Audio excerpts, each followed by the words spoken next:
hablaremos hoy del fratricidio inaugural, es decir, del asesinato de Abel a manos de Caín. Hay en distintos escritos rabínicos que hemos glosado alguna vez, y hoy repetimos esa glosa y agregamos otra, unos datos laterales acerca de la muerte de Abel que son muy interesantes y que vamos a elucidar esta misma noche. La disputa clásica entre Caín y Abel tuvo que ver con una oblación. Caín hizo a Dios una oblación de los frutos del suelo y Abel ofreció los primogénitos de su ganado. Según parece, Yahvé miró con ojos más propicios a Abel y su sacrificio. Dios, en verdad, tenía una buena razón para eso, porque parece que Abel había elegido el mejor cordero de su rebaño, y Caín, en cambio, se había notado con unas pocas semillas no muy buenas. Indignado por el favor divino a su hermano, Caín agarró un palo y mató a Abel. Muy bien. Algunos dicen, en verdad, que la disputa se produjo por la división de la tierra. Se habían adjudicado todos los suelos a Caín y todas las bestias a Abel. Y ambos acordaron que ninguno reclamaría las posesiones del otro. Tan pronto quedó concluido el pacto, Caín, que estaba labrando, le dijo a Abel que sacara sus bestias de su tierra. «Sacame esas bestias de mi tierra», dijo. Cuando Abel contestó que no perjudicarían tales bestias la labranza, Caín se indignó, tomó un palo y lo mató. Pero otros afirman que Caín dijo en tono poco razonable que Abel no podía pisar el suelo, pues Dios se lo había asignado a él. Le indicó entonces que se elevara en el aire y permaneciera allí. Abel respondió que Caín se desnudara, pues sus ropas estaban sacadas de los rebaños que le pertenecían. La historia termina del mismo modo. Caín mata a su hermano de un palazo. Hay otra versión que quedó fuera de las Escrituras, en la que se sostiene que los hermanos discutieron por el amor de la primera Eva, formada por Dios para ser compañera de Adán, y que Adán había rechazado. Dice, no me gusta, dame otra. Pero hay más historias. Se dice que el primer acto de amor entre Adán y Eva produjo al menos 4 hijos. Caín con su hermana gemela y Abel con la suya. Parece que cuando los hermanos tuvieron la edad de casarse, Adán dijo que Caín tomara a Gelimac, que era la hermana gemela de Abel, y que Abel tomara a Legouda es en realidad, la hermana gemela de Caín. Caín en verdad deseaba casarse con su otra hermana gemela, con la de él, ¿no?, que era más hermosa. Pero Adán le advirtió que eso era pecado. Tenemos que ser un poco elásticos aquí con el tema del incesto, porque si no, no habría humanidad, imagínense. El caso es que Caín se enojó, volvió a tomar un palo y volvió a matarlo. Pero más allá de todas estas disputas, también, todas estas disputas posibles al menos, ¿no? También las peripecias posteriores a la muerte de Abel son variadas.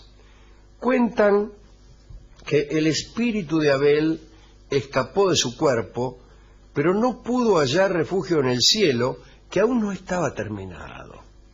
Qué extraordinaria idea esa de un cielo en construcción, en obra todavía. Desde luego nadie había ido al cielo todavía, no estaba como recompensa, lo estaban haciendo. Un cielo en construcción. Tampoco el infierno estaba listo. Así el alma de Abel se quedó revoloteando por las cercanías. Su sangre permaneció burbujeando e hirviendo, ahí en el mismo lugar donde había sido derramada. En todo ese lugar aún hoy siguen sin crecer hierbas ni árboles.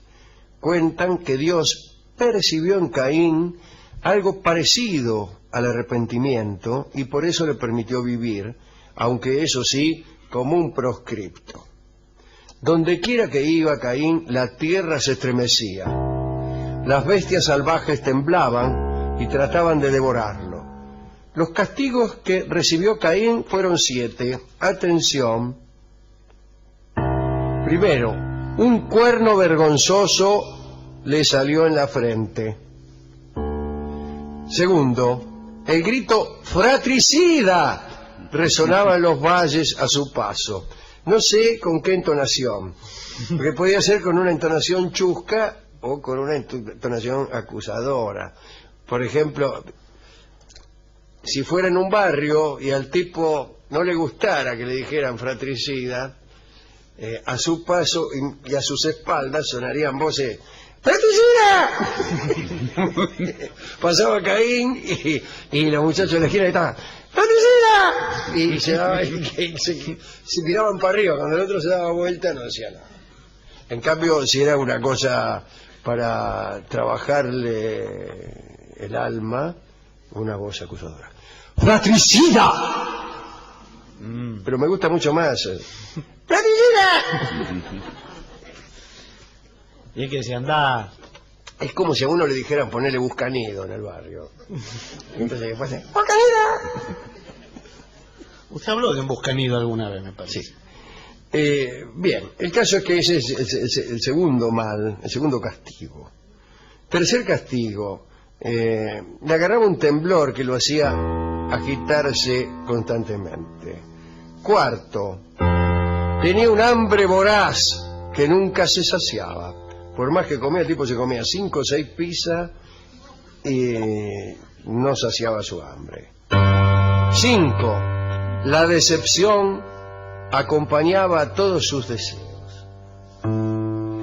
6. Una perpetua falta de sueño. 7. Ningún hombre le ofrecía su amistad ni le daba muerte. Bien. Se ha dicho que la tierra bebió la sangre de Abel, pero se negó a aceptar su carne.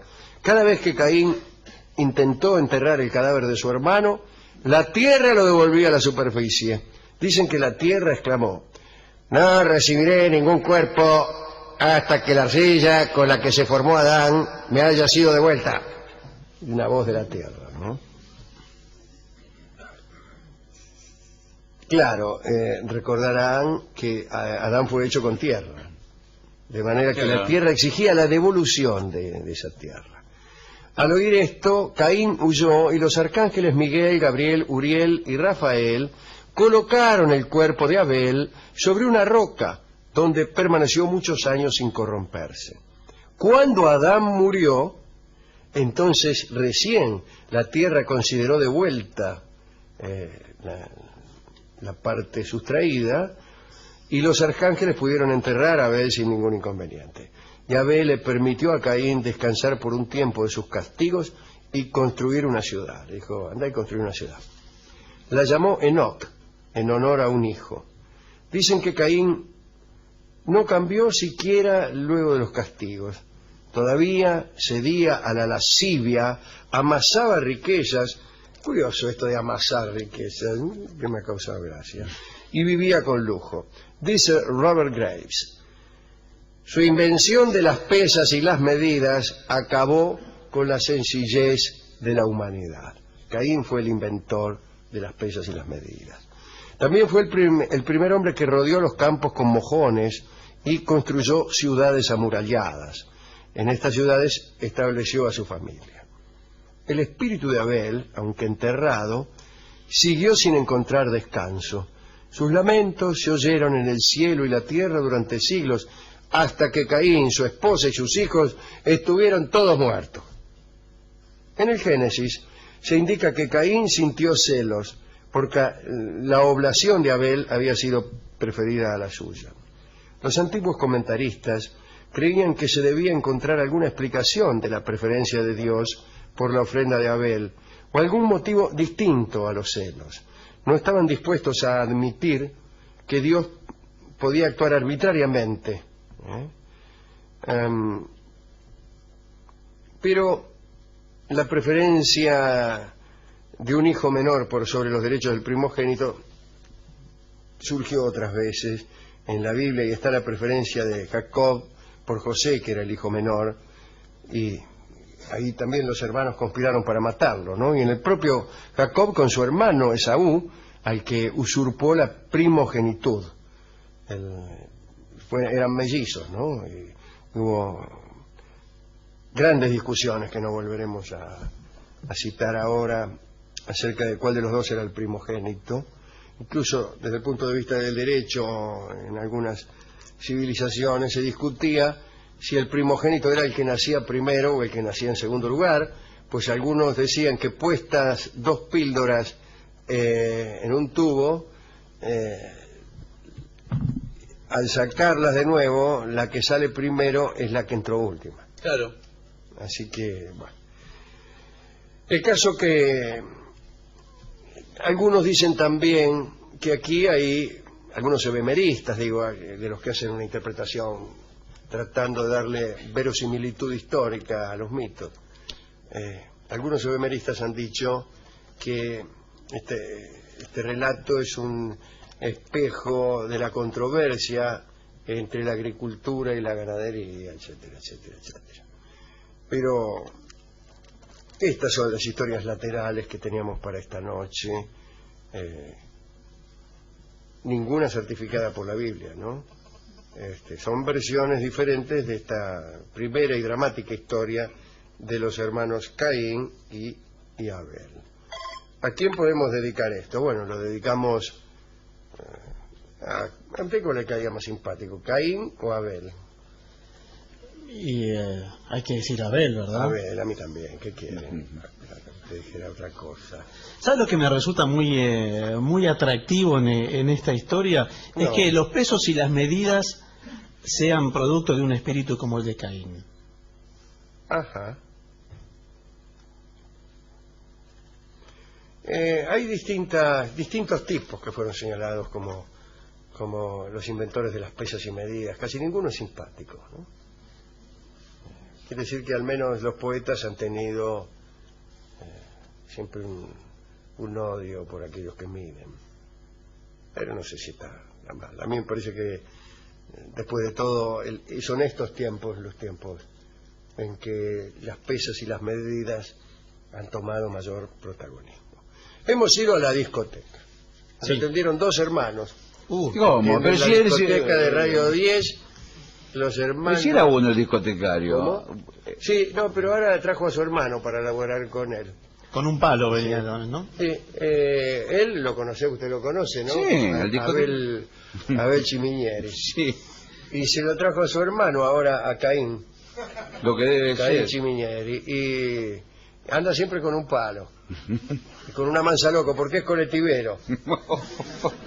Y dice que es el palo que tiene para medir la presión de las ruedas. Vio que Sí. los colectiveros cada rato se bajan y le pegan a las ruedas. Para mí, para atemorizar a Sí, todos. seguro, seguro. Escúcheme. Y llegan a la casa los colectiveros con el amansalocos, que lo traen y miran a sus hijos y a su mujer. ¿Algún problema, dice? ¿Algún problema? Y nadie le dice nada porque No. está prohibido hablar con el conductor. Y le dicen fratricida también a... Sí. Bueno, y me dice el tipo, ¿viste lo que era esa familia? Yo qué sé. Y me dio una milonga que es el conventillo. Sí, claro. Esa familia es un conventillo, déjese de broma. Pero no- la letra de conventillo no... No lo contradiga, no lo contradiga, que tiene el palo pero en la mano. Me parece que no tiene nada que ver. Tiene que ver, mire el palo que tengo en la mano. Bueno, escucharemos a Edmundo Rivero en esta milonga compuesta en recordación de los problemas familiares de Adán, su esposa y sus hijos. El conventillo. Adelante.